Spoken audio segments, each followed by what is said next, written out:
Welcome to the show. This is The Adults Are Talking, and today we're talking about sandwiches. Sandwiches? Yeah, we're talking about sandwiches. What's your favorite sandwich, by the way, Deb? I would say a bologna sandwich. Really? Yeah, I love bologna sandwiches. Just bologna? Like bologna and cheese? Well, kind of like if it was like a cold cut combo made at home, but with beef bologna. Okay. Interesting. What's your favorite sandwich? Probably pastrami. Oh, well, that's different. I thought you meant like, Like sandwiches? like a sack lunch type of sandwich. I just said sandwiches. Okay. Anyway, the story we're talking about today is an article that you saw. Yes. Tell us about it. Well, I first saw it on Fox News, but then if you read the article, it comes originally from Reddit.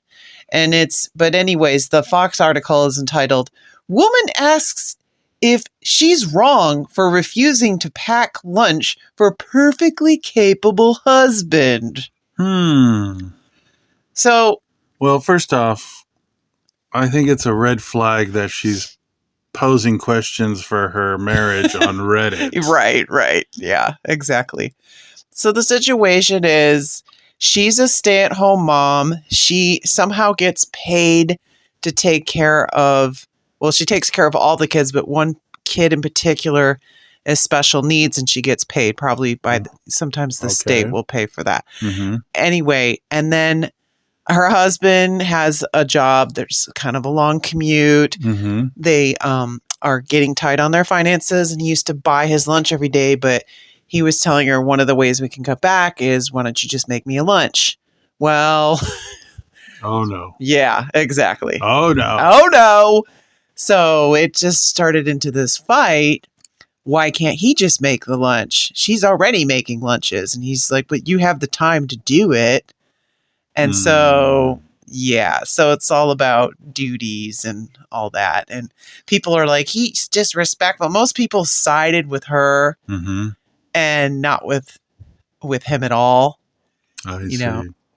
So, Well, this but- sounds like, well, if we look at this, just taking a step back, they're married, right? Yeah. yes, A marriage essentially is just a partnership, right? right.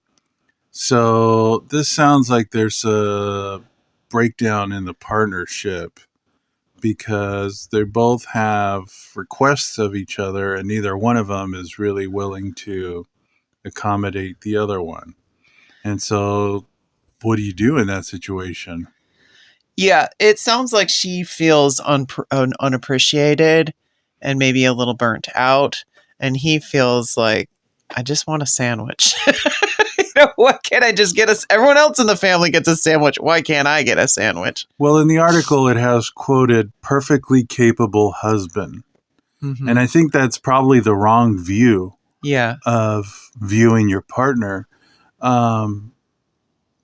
We're all usually perfectly capable of meeting needs for ourselves Right. as single people. yeah, That's not really why we get married. We don't get married because we necessarily have to have caregivers Right. for ourselves. We get married because we want to form a partnership. We love the other person. We work well as a team or whatever the reason. right. You want to have a family together.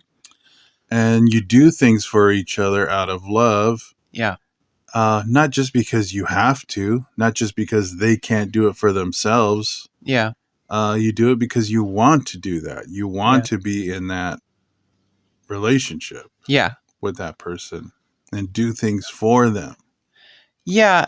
I mean, I guess I'm odd in that I took the approach of like, it's just a sandwich, lady. He's not asking you to make a whole big dinner. Just throw a sandwich together, one extra from what you're making the kids, throw in some chips and apple, done. Like, he's not asking a lot. Maybe he could make it, but he's just, she's the one that is the one that's making the sandwich. She's already making sandwiches every day and sack lunches. It says that in the article. She's already making the kids' lunch.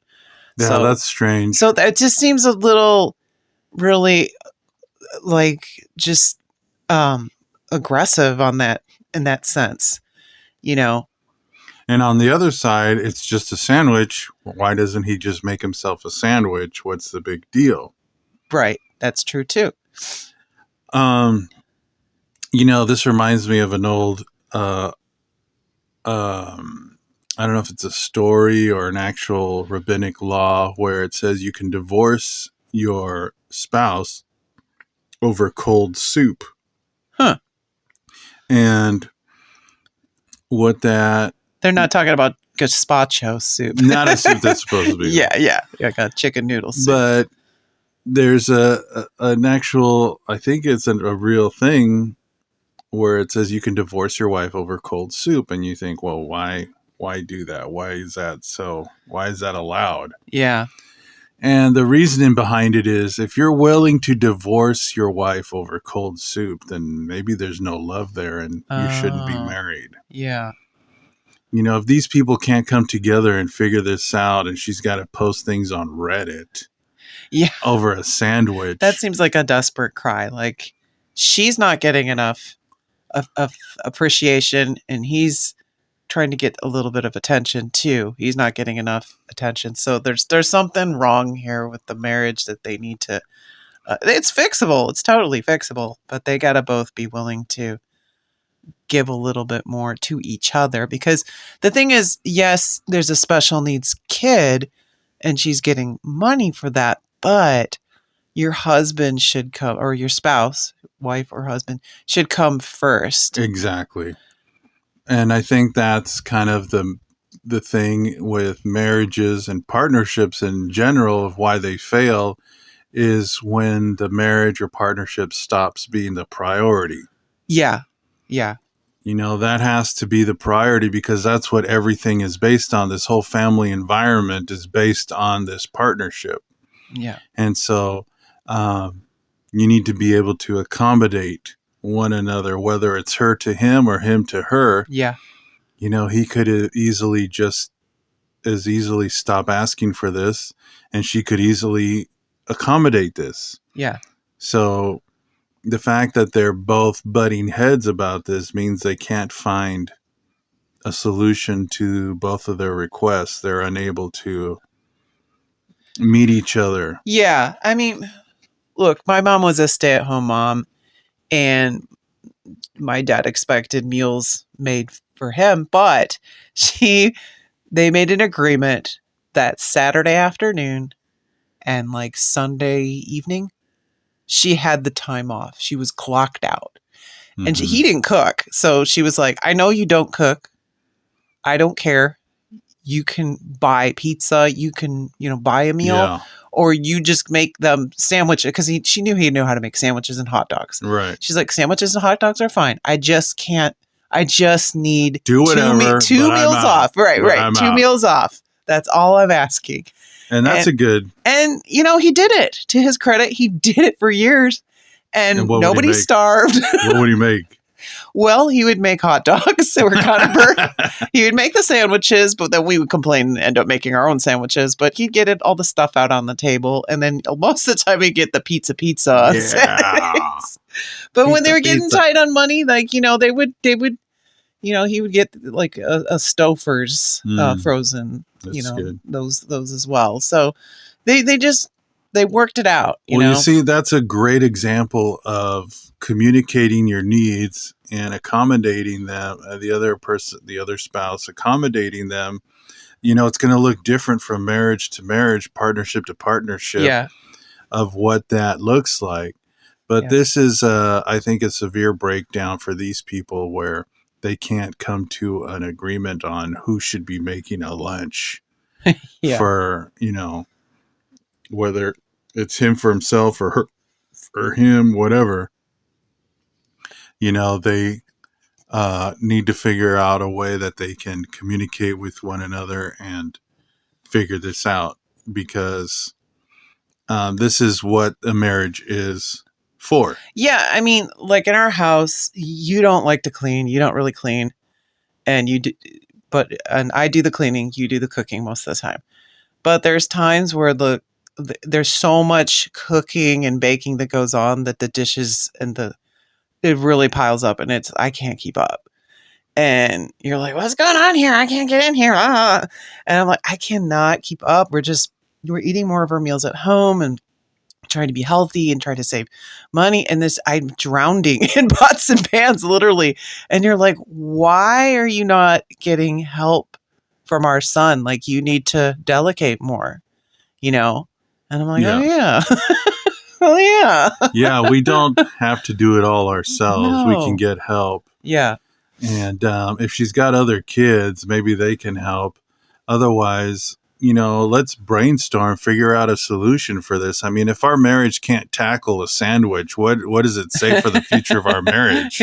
Yeah, and they have, there are cheaper, instead of eating out with him buying a lunch, there are cheaper ways of prepared food that they can have, that's cheaper than eating a Subway sandwich. Gosh, Subway is so expensive nowadays. What is it? Like the $5 stuff is now $10. Something like 6 that. inch, Yeah. I don't know. It's like less stuff on it. But yeah, people, don't be airing your dirty laundry all over social media. You're just trying to, bully the other person into thinking like you, maybe. But I just don't think you got to communicate. You got to sit down, cry it out, yell it out, but try to come to some kind of agreement. You don't have to take it to social media. Yeah, they called it a standoff, a kitchen standoff, and that's what it is. I mean, both of these people came to a standoff over a sandwich. We got to be able to talk these things out and figure out a solution. Whatever that solution looks like is up to the people, but they got to be able to come up with solutions, because otherwise the marriage is doomed. Otherwise, that's the end of the marriage already. Yeah, and you don't want to do that, especially if you've got a special needs kid. Like, that's devastating, for the whole family, all the kids involved. You don't want to get to that point. Yeah. So let us know what you think. Are you going to make the sandwich, or are you going to make him make the sandwich? Let us know in the comments. Don't forget to like and subscribe, and thanks for listening.